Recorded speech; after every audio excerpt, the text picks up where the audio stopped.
Good evening, students. So today we are going to discuss pKa and pKb. So last class what we discussed? We discussed pH, right? pH. What is the pH scale? pH scale is 0 to 14. 7 is the neutral.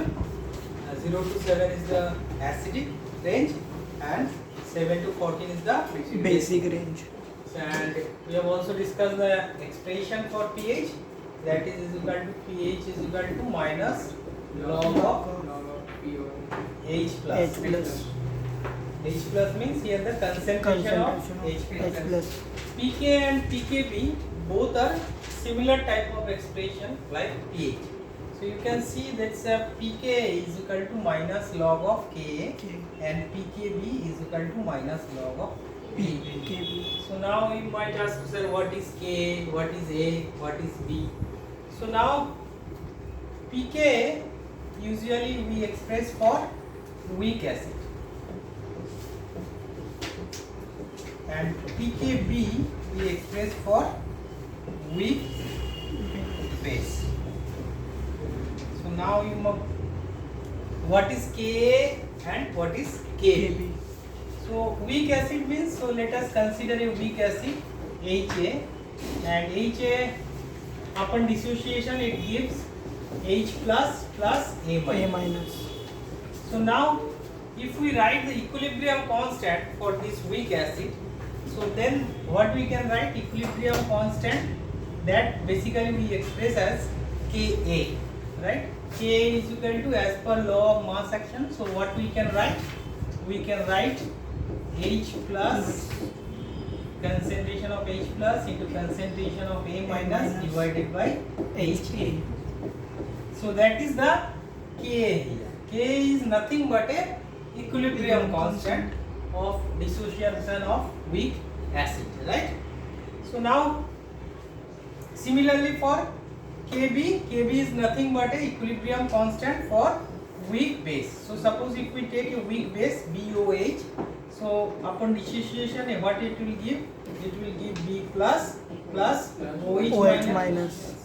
So now similarly we can write Kb is equal to B plus. B concentration of B plus into OH minus divided by BOH. So now if we take the negative logarithm of K, so then we get pK. So that is how we need to write pK, and if we take negative logarithm of Kb, that is gives us the pKb. So now one thing you need to remember here, this pKa and pKb usually we express for weak acid.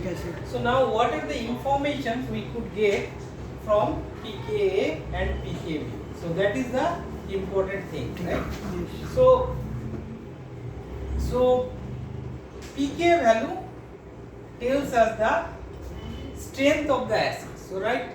So now if I give you some examples of weak acids. So weak acids like organic acids are basically weak acids, like acetic acid, benzoic acid.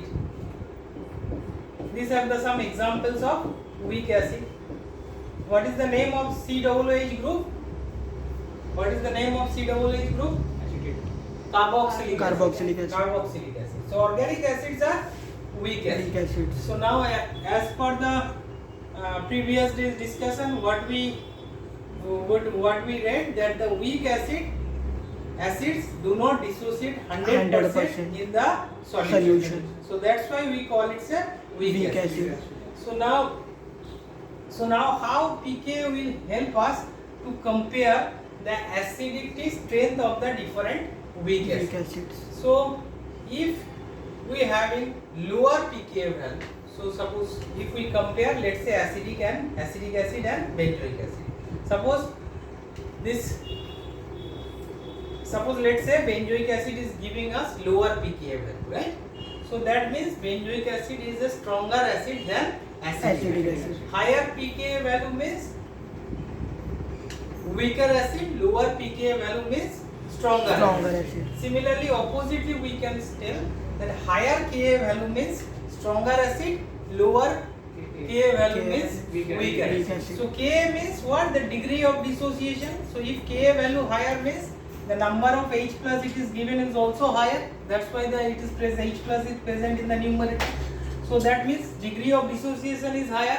So Yes. more H plus we are getting. So that means that it is a stronger acid. Strong acid. So again I am repeating, Ka value higher means stronger acid, Ka value lower means weaker Weak acid. acid.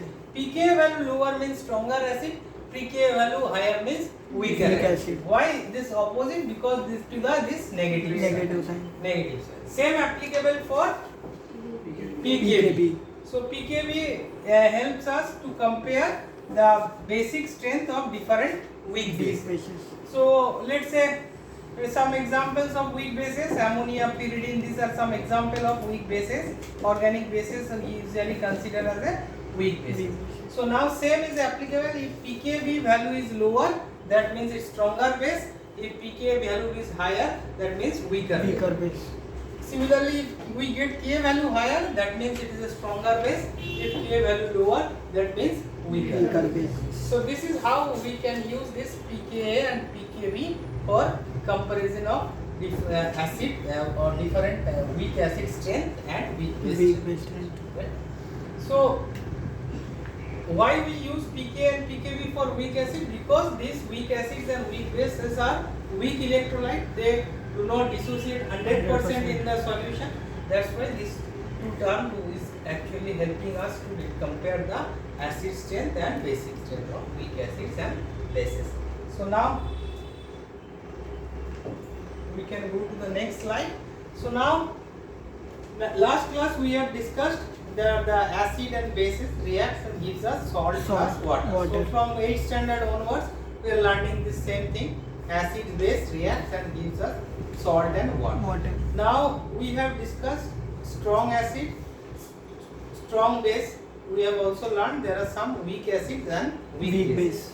So now in principle there are 4 different types of salts formations are possible. So let's say you can react strong acid and strong base, that will give a one type of salt. You can also react strong acid versus weak base, so that will also gives us salt. We can also react weak acid versus strong bases, that will also gives us salt plus water. Weak acid and weak bases, that is also gives us salt plus Water. So but here we need to remember the with examples. Examples. So suppose let's say for strong acid and strong bases. So tell me the one example of strong acid. HCl. HCl, right? HCl is an example of strong acid. Strong base NaOH. NaOH. So now it will give us let's NaCl plus H2O. plus H2O. So this is a salt for reaction. This is the salt which we get of reactions between strong acid and strong base. So we can also get salt from reactions of strong acid and weak base. So strong acid and weak base. So suppose here we can take HCl. HCl also we can take. Strong acid is HCl. Here we can take weak base like ammonium hydroxide. This is an also example of a weak base. So now that also will give us a salt like NH4Cl plus H2O. H2O. Right. So now tell me an example of weak acid strong base salt. CH3CONa. Yes. So how we could get CH3COONa? So weak acid we have to take CH3COOH is an example of a weak acid. Yes. Acidic acid. And if we react with the strong base, NaOH is the example as an example of strong base. So what we could get upon reactions between acidic acid and NaOH? So sodium acetate, COONa plus water. So similarly, we can also get some examples of weak acid, weak base reactions. Salt. So weak acid, acidic acid. Again we are taking acidic acid. Again we are taking weak base, ammonium hydroxide. So that will give us ammonium acetate.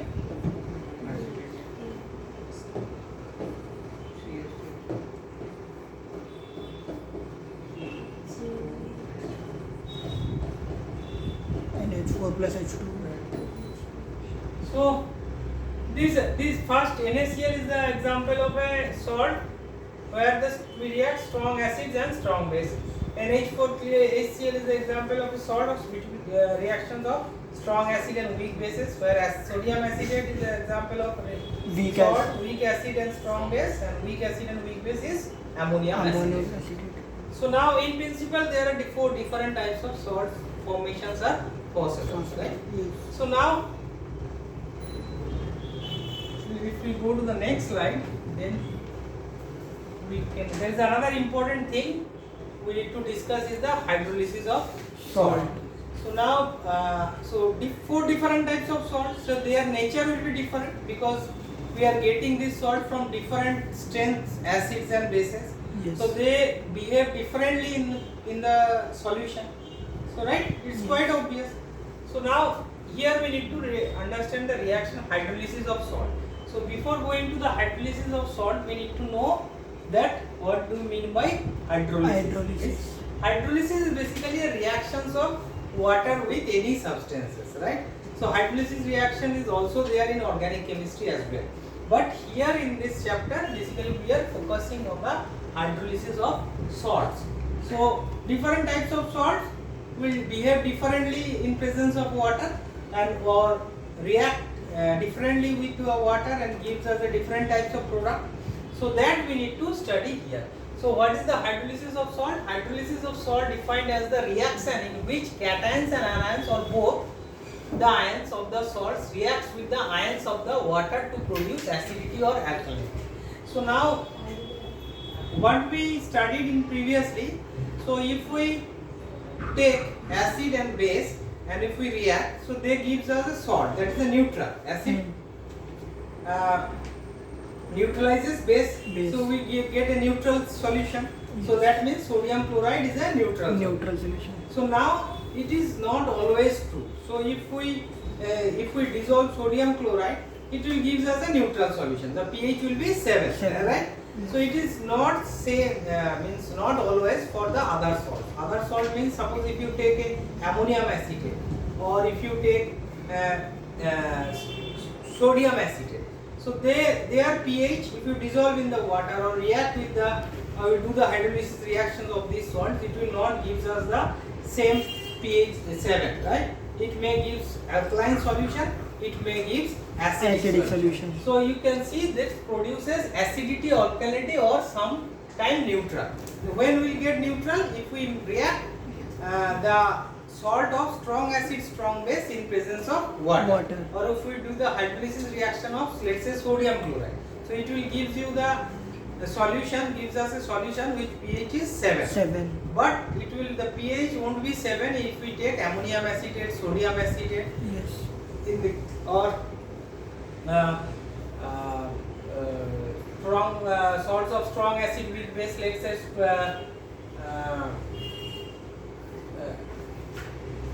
this means ammonium chloride.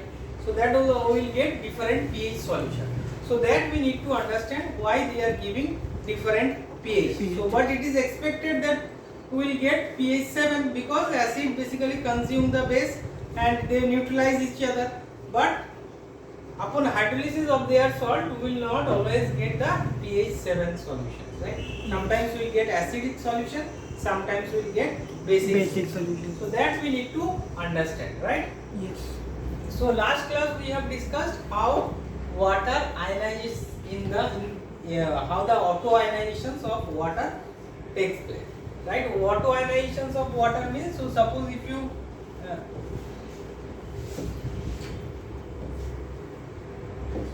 take water, so it can behave as an acid as well as base. So what we get, H3O plus OH minus. This is called the auto ionizations of water. Water itself get ionized and gives us hydronium ions and OH minus hydroxide ion, or you can also tell H plus and OH minus. So now in the hydrolysis process we have to react this salt with the ions of the water. So let's try this some example of strong acid and strong base. So let's say if we take sodium chloride, right? sodium chloride, if we react in the water, so what we get? Sodium hydroxide and HCl, right? Yes.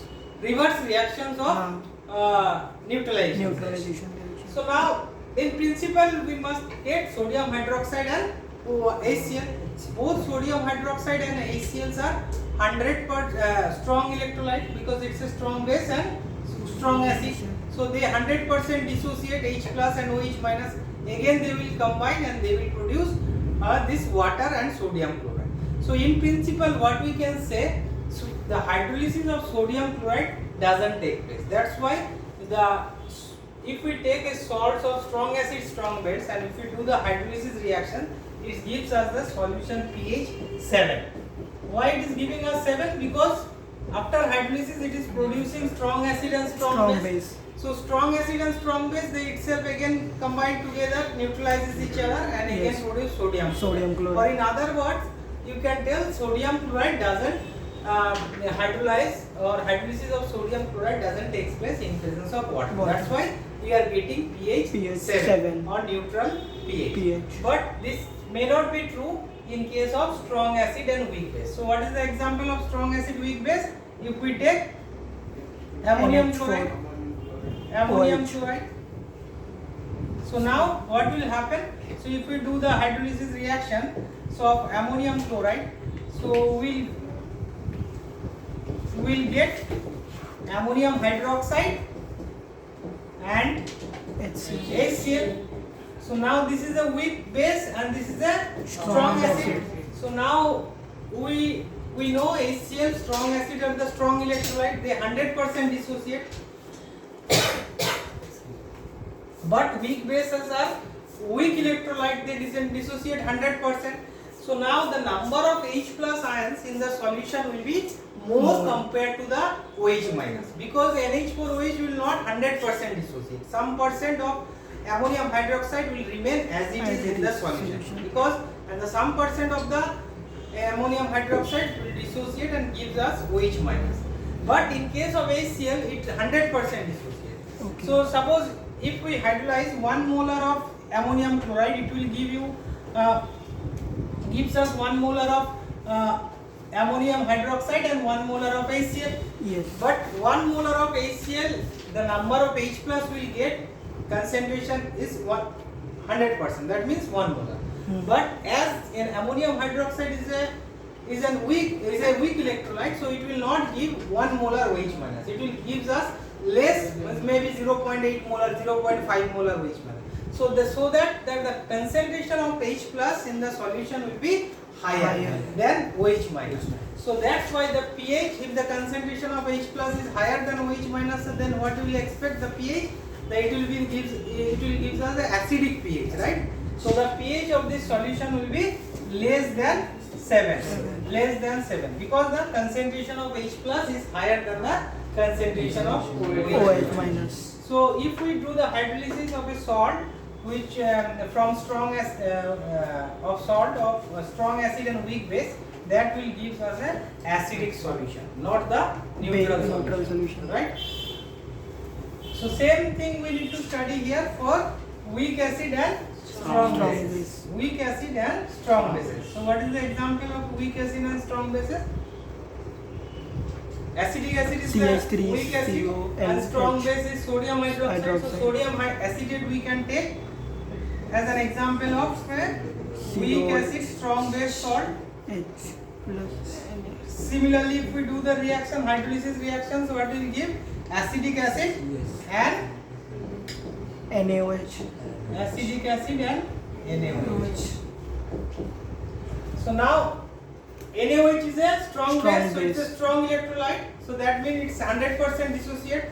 100% OH minus will get. Yes. But acetic acid is a weak electrolyte, so it will not 100% dissociate. So the concentration of OH plus is less than the concentration of OH minus. Yes. So obviously we will get a solution where having higher OH minus concentration, that means alkaline solution.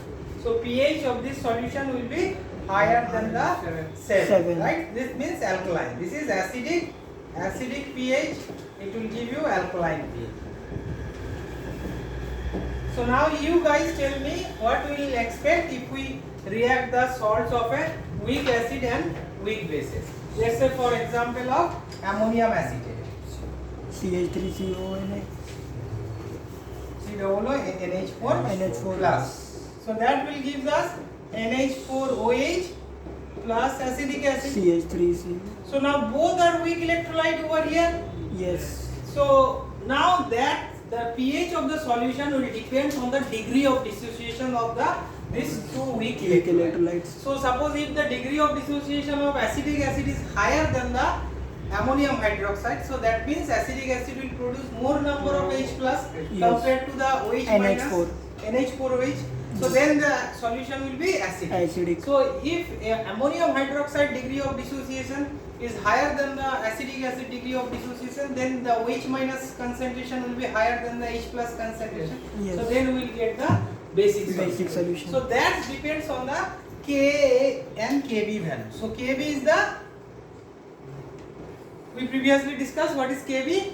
Kb is the equilibrium constant of the dissociation of weak base, and K is the equilibrium constant of the dissociation of weak acid. So now if Kb value is higher than the Ka value, then we will get alkaline solution. Alkaline solution. pH of the solution will be higher than the 7. 7. If K is higher than the Kb, then what we will get? We will get acidic solution. But pH will be less than Less 7. than 7. If Ka is equal to Kb, then we will get Neutral solution. So that same is written here. If Ka is greater than Kb, the solution will be Acidic. If Ka is less than Kb, the solution will be Basic. And Ka is equal to Kb, the solution will be Neutral.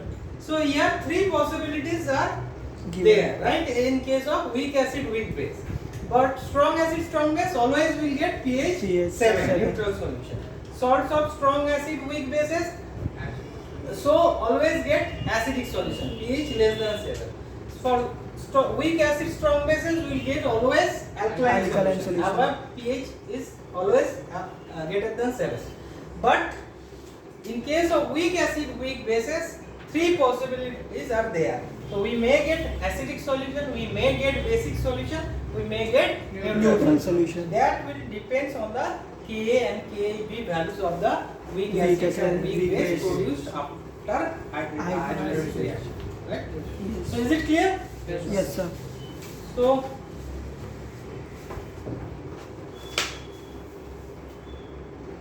now the next topic is the buffer solution. So very interesting topic, buffer. So first we need to know what is buffer, right?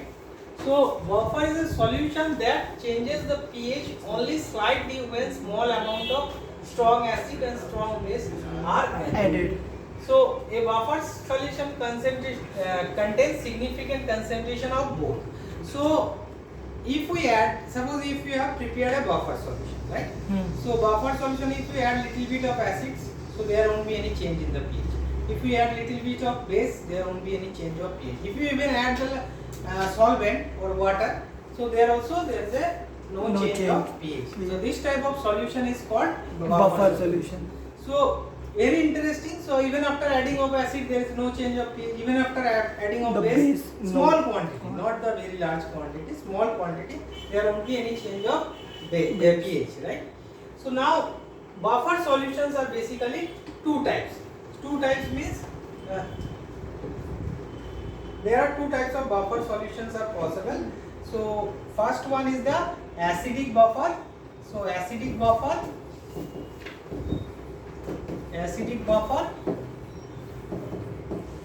and second is the basic Buffer. So what do you mean by acidic buffer and basic buffer?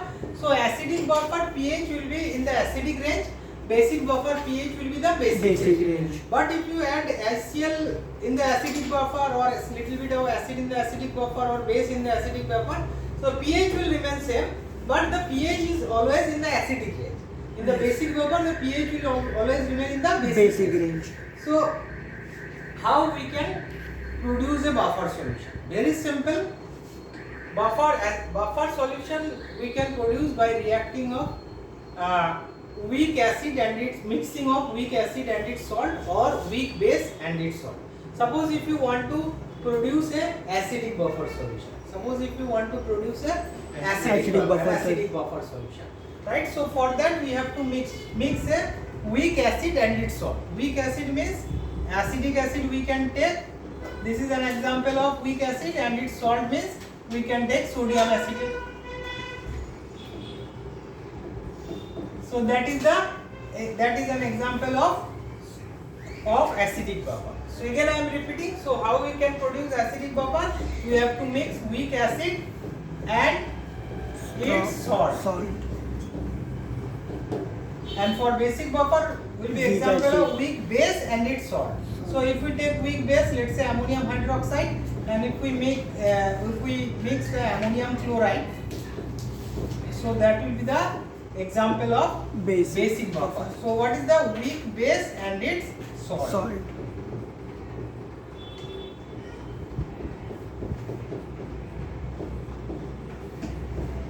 So now this is the buffer solution. So here also it is given a weak acid and its conjugate base. So why they are telling conjugate base? So conjugate base last class we have discussed in the Bronsted theory. So conjugate base means sodium acetate. What will give? What is the conjugate base of acetic acid? So acetic acid, if we do the dissociation, so what will get? H plus acetate minus. So that is the conjugate base of acid. So now if we mix a weak acid and its salt, so acetic acid will give you acetic acid, this acid, and this conjugate base will come from this sodium acetate. Sodium acetate upon dissociation, what it gives? So Na plus and acetate minus. So that's why it is also, you can also tell weak acid and its conjugate base, and weak base and its conjugate acid. So I hope you understood what is buffer solution. Yes. So now we need to understand that what are the uses of the buffer solution, characteristics of the buffer solution, and how we can adjust the pH or prepare a particular pH buffer solution. So acidic means how, suppose if you want to prepare a 4 buffer solution having pH 4, so how could we prepare that? Suppose if we want to prepare a basic buffer having pH 8, how could we prepare that? So that we will learn slowly. First we need to understand the characteristics of buffer solution. So what are the characteristics of the buffer solution? It must have constant pH. So even after adding HCl or little acid or little base, it should not change its pH. So pH should always remain constant, right? Next is the pH should not be changed on long standing. So you can keep the buffer solution for longer period of time.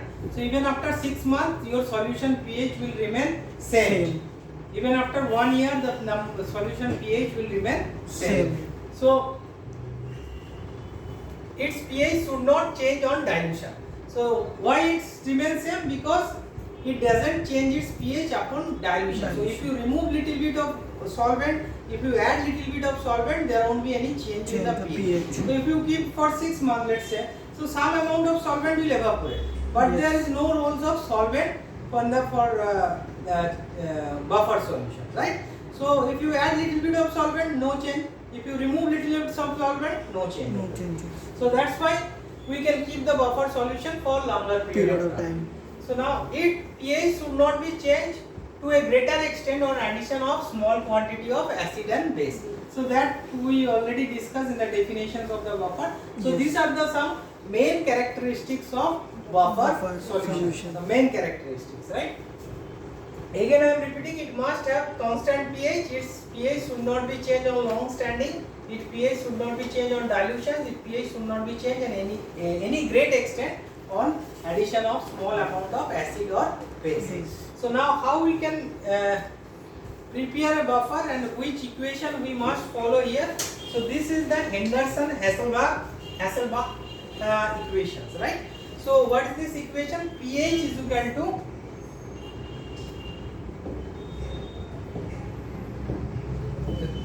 equal to pKa, so plus log of conjugate base by weak acid. So suppose here you are taking for acidic buffer. So how we produce acidic buffer? Weak acid and its salt. Yes. So weak acid means there the pH we have to determine. pK of the acetic acid is known because it's a dissociation of acetic acid is known. So from that we can calculate the pK. And if we increase the conjugate base means the salt concentration. So suppose again I am writing here. So what is the acidic buffer? Acetic acid plus sodium Sodium acetate. acetate. So if we increase the salt concentration means sodium acetate concentration, that pH will be higher. Higher. If we decrease the salt concentration, pH will be Lower. So this is how we can tune the pH of the acidic Acidic buffer. buffer. solution. If you want, you can prepare 4 pH buffer solution. If you want, you can prepare 3 pH buffer solution. If you want, you can also prepare 5 5 pH buffer. So by changing the concentration of conjugate base and weak Weak acid. acid. So conjugate base is nothing but a salt concentration and acid means acid concentration. Here is the acetic acid concentration. So same for basic buffer solution. What is the basic buffer solution? Weak base and its salt. So weak base, let's say ammonium hydroxide plus ammonium chloride. So this is the salt concentration. Salt concentration, conjugate base is nothing but a salt and weak base means ammonium hydroxide concentration. POH is equal to pKb plus log salt by base. Salt by base. These two equations are given by the Henderson-Hasselbalch.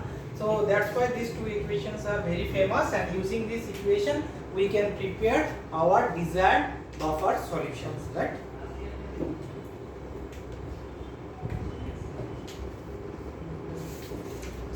So now applications of buffer solutions. So you can find in your textbooks.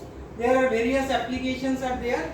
So in biochemical system means suppose our blood, right? Our blood have a fixed pH, right? So and this pH is maintained because there is some buffer present in our blood solution. Yes. So that's why if we take little bit of acidic food or alkaline food, there is no change of pH of our value. blood, right? Yes. So if there is any condition, if there is a change in the pH of blood, so we may not survive, right? Yes. So this pH maintenance is very important, right? So that's why buffer was also having important application in the biochemical system, right? Second one is the agriculture, right? So agriculture, what happens due to the use of fertilizer, pesticides, insecticides, so what happens, the pH of the soil changes, right? Yes. But if we add the buffer solution, as you know, pH is very acidic, soil is not good for agriculture, right? Or Yes. it is not gives us a fertile soil, right? Yes. Soil. So now if we use some buffer solution in the soil, so that will maintain the pH even after adding the fertilizer or insecticide, pesticide, so there won't be any change in the pH, the fertility remain constant, so then that will be good for agriculture. So even in the agriculture we can use the buffer solution to solution. maintain the pH of the soil, Soil. right? So now chemical industry, there are widespread applications of the buffer solution, especially in the pharmaceutical area. So medicine also same, medicinal solutions, whatever the medicines we take in the liquid form, there also the buffer solutions are added, right? In the medicinal industry production plant, so there we need the buffer solution. Even in the analytical chemistry, so to maintain the pH meter and other meter, we need to use the buffer solution. So to calibrate the instrument, we need to use the Buffer solution. right? So lots of 5 applications are there. So buffer is even in the case of the medicine, even is to study of biology, right? Suppose if you want to study the effect of some medicine on a particular cell, right? But this cell, what we can take? But we can take the cell, or we can grow the cell, but in the artificial condition. But in the biological condition, the cell exists in a particular pH, right? Yes. So we need to study that the action of that medicine on that particular cell on a particular pH, right? So we can't study in the acidic pH or basic pH. Suppose if you want to develop a medicine for our blood, right? So now we need to study this medicine, applications of this medicine outside by maintaining the same pH of the blood, right? Yes. So how could we maintain the same pH? By using buffer solution. So right. So in the biological there are lots of applications of buffer solution, and there are different types of buffer solution are there depending on the pH. You can use any of those, right?